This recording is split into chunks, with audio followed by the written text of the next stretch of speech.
Šylant orui vis daugiau renginių persikelia į lauką. Valstybinė maisto veterinarijos tarnyba įspėja, ką turi žinoti vartotojai ir paslaugas teikiančios įmonės apie lauko maitinimą. Tokie subjektai, kurie siekia prekiauti maisto produktais renginių ar švenčių metu, ar tiekti viešojo maitinimo paslaugas, turėtų būti registruoti valstybinėje maisto ir veterinarijos tarnyboje. Jei subjektas siekia tiekti viešojo maitinimo veiklą, turėtų turėti papildomą komercinį veiklos kodą, tiekti pagal sutartį renginiams ir šventėms pagamintus valgius. Taip pat labai svarbu užtikrinti higieną prekybos metu, kad prekybos ar gamybos vieta būtų švari ir tvarkinga. Darbuotojai turi dėvėti švarius darbo rūbus, turi būti pasitikrinę sveikatą, išklausę privalomosius higienos įgūdžių kursus.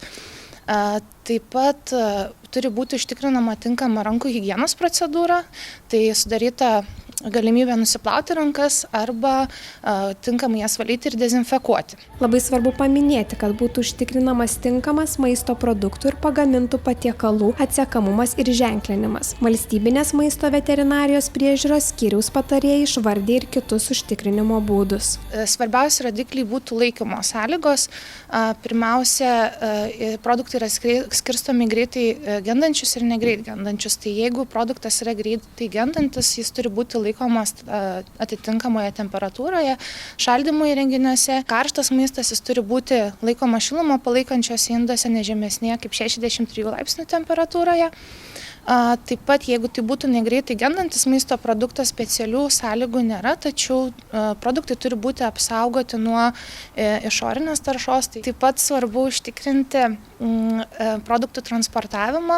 Jeigu, kaip ir minėjau, tai yra greitai gendantis produktai, jie taip pat turi būti transportuojami nepažeidžiant temperatūrinių režimų, negali būti laikomi tiesiogiai ant žemės, transportas turi būti švarus ir tvarkingas. Valstybinė maisto veterinarijos tarnyba dažniausiai nustato higienos nesilaikymo pažeidimus bei tinkamumo vartoti terminų pažeidimus. Kiekvienas atvejis atliekant patikrinimus yra tyrimas individualiai.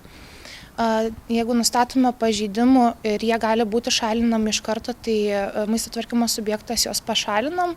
Jeigu pažeidimai yra nemaža reikšmiai, gali būti taikomos rinkos ribojimo priemonės, tai produktų stabdymas ar uždraudimas. Yra taikoma administracinė atsakomybė pagal Lietuvos Respublikos administracinių nusižengimų kodeksą arba Lietuvos Respublikos specialiųjų teisės aktų pažeidimus. Patikrinimai organizuojami atsižvelgiant į subjekto riziką, tai pas mus yra skirstomi subjektai padidinta rizika, kas reiškia, kad patikrinimai turi būti atliekami kasmet, vidutinė kas 2 metus, maža kas 3 ir labai maža kas 6 metus.